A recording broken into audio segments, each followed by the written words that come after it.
Avec une moue dédaigneuse, Ima sort de la cour, suivi d'un Yago et Egbert. Il met les oreilles pour ses copains et surtout pour Ima. Aime beaucoup. Il balbutie, ne te mets pas en colère, Ima, tu ne sais pas ce... Mais les copains ne l'écoutent plus dans son coin et non a suivi le départ des jeunes. Dès qu'ils sont sortis, ils sautent dans les bras de Jim en poussant des petits cris plaintifs. Son corps bat à grands coups, puis s'apaise à peu. Le lendemain, Jim se retrouve tout seul à l'école. Iago et Egbert font semblant de ne pas le voir, et quand il s'approche d'eux, il marmonne. Va voir ton copain le singe. Jim se tourne vers Ima. J'aimerais lui dire qu'Eno est intelligent, qu'il comprend tout et qu'il n'aime pas qu'on le pousse avec un bâton. D'ailleurs, qui aime ça? Mais son ami lui tourne le dos.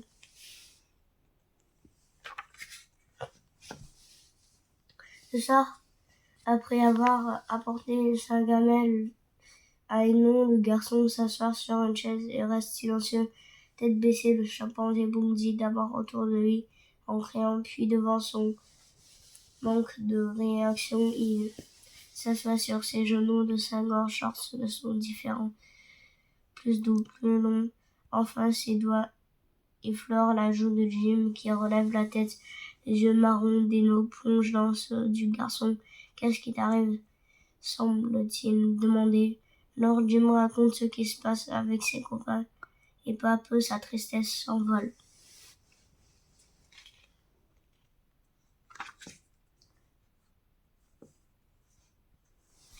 Eno en danger le vendredi à la sortie de l'école. Jim a la surprise d'être interpellé par Ima. J'ai quelque chose à te dire, c'est important. Tous deux s'éloignent des autres colliers. Ce matin, raconte Ima, entendu deux inconnus parler de tout sage. Quelqu'un a dû les renseigner. Il disait qu'il pourrait le facile à apprivoiser. Ils veulent de te le voler. Tu es sûr? Demande Jim. Oui, certaine. J'étais caché, je les ai vus préparer une seringue pour l'endormir. Ils ont dit, cette nuit, à ta place, je cacherai Eno. Merci de m'avoir prévenu, Ima. Tu m'en veux toujours pour autre fois. Ima hausse les épaules et réplique, ben oui, qu'est-ce que tu crois nous chasser de ta maison? Faudra que tu m'expliques. Mais ceux-là qui veulent voler ton singe, ce sont des bandits. C'est normal que je te prévienne. Tu vas faire quoi? Eno est assez fort pour retourner dans la forêt. Mon père me l'a dit.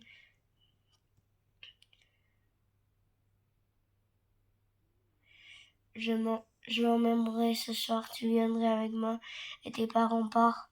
Mon père doit aller soigner quelqu'un, ma mère rentre tard à cause de son magasin et mes sœurs en profitent pour jouer sur l'ordinateur au cybercafé. Elle n'aime pas Eno de toute façon. Alors tu viendras, il m'a souri. D'accord, j'apporterai ma lampe de poche. Attention, si mes parents se rendent compte que je sors la nuit, ils vont me tuer tout à l'heure. Le soir venu, Jim attend que la rue se vide, puis il va chercher Eno dans la remise. Il a le cœur gros, mais il sait.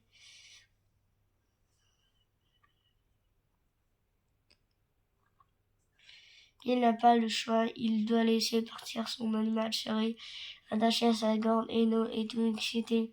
C'est la première fois qu'il sort dans la rue.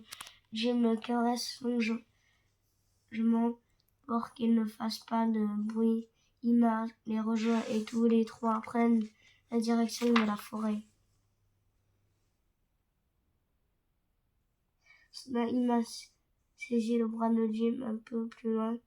2 à de distance se dirigent vers la maison de Nojo.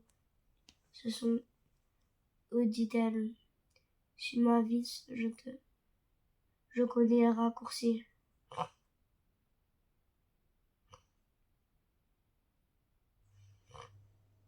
Et elle tourne en courant dans la rue la plus proche. Jim et Eno sur tes talons. Les échanges de leurs pas résonnent dans l'air chaud de la nuit. Et voilà à l'extérieur des valanes. Il leur faut encore rejoindre la forêt sans lumière. pour ne pas se faire repérer. Entraîné par Eno, Jim manque de tomber plusieurs fois sur le chemin caillouteux. Enfin, la forêt tropicale les accueille. L'obscurité assourdissante, saturée par le chant des insectes et des oiseaux nocturnes. Eno s'est figé, frémissant, le poil gonflé.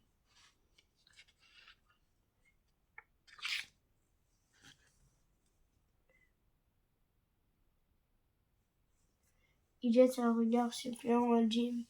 Le garçon desserre la corde et le libère. Le singe s'élance vers le sommet d'un arbre.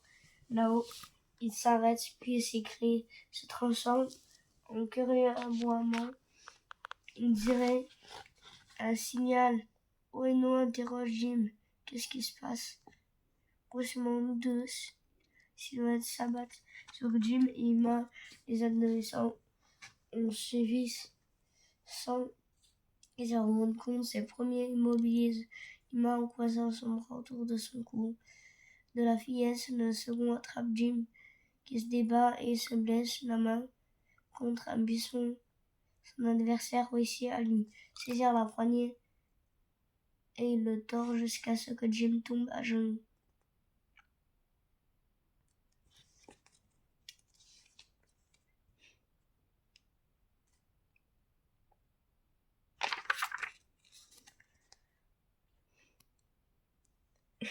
Où est ton singe? Tu vas nous l'amener. Oh, je te casse le bras, hurle celui-ci. Je ne sais pas où il est parti, répond Jim. J'ai entendu crier, tu vas l'appeler pour qu'il revienne, dépêche-toi. Jim a très mal, des larmes de douleur coulent sur ses joues, mais ne veut pas céder, il essaie de gagner du temps, en espérant qu'Eno se sauve. C'est alors que des clameurs retentissent, de vrais cris de guerre. Eno apparaît quelques mètres. Avec un bout de bois, il frappe furieusement la branche sur laquelle il se tient à frayer les jeunes lâches. Les enfants reculent. Prenant soudain, un adolescent s'écroule par terre. En se tenant la tête, il a reçu le coup de bois qu'Eno vient de lancer. Stupéfait, l'autre regarde la danse agressive du chimpanzé et voyant qu'il s'apprête à lui sauter dessus, tous canines dehors, il s'enfuit.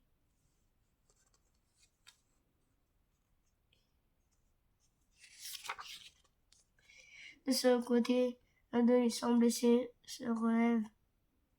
Lentement, il regarde autour de lui, les yeux dans le vague. Puis il s'éloigne en titubant sous les cris du chimpanzé. Emma se précipite sur Jim. Ça va ton bras? Oui, ça va, répond le garçon en frottant son poignet endolori.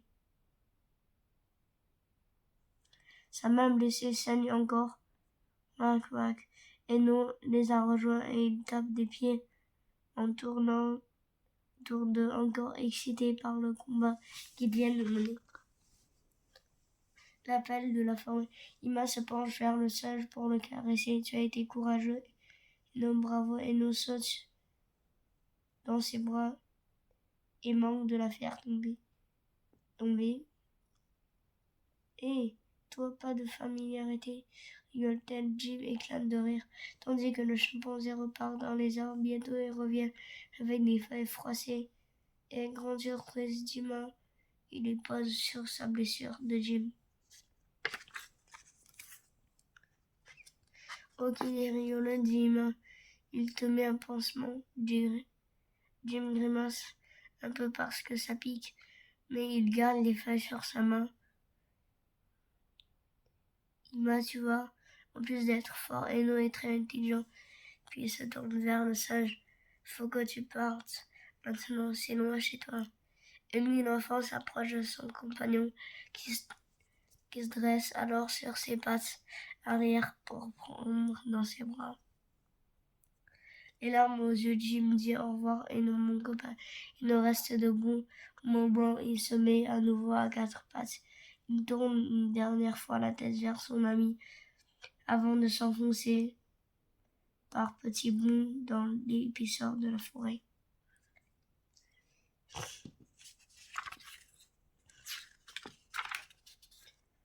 Longtemps, le garçon fixe les arbres jusqu'à ce qu'une tape sur les épaules le fasse sursauter. Emma le secoue gentiment.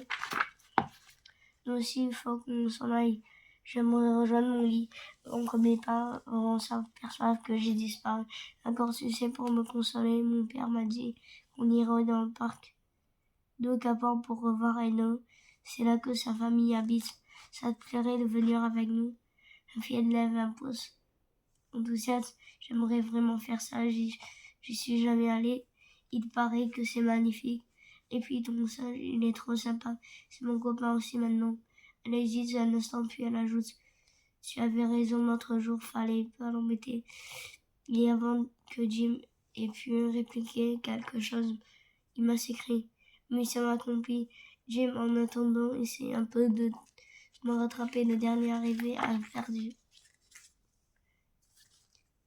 Ma braque sa lampe devant elle et part en courant vers le village sans lumière. Le garçon est sûr de perdre, mais il s'élance quand même derrière elle sur le chemin. Caillou Ima, t'es qu'une sale tricheuse chrétienne. T'es parti trop tôt. Mais Jim n'est plus triste, au contraire, une nouvelle énergie s'emparait de lui. Ima et moi, nous avons réussi de penser l'éclatation. Ensemble, nous avons sauvé et non. Enfin.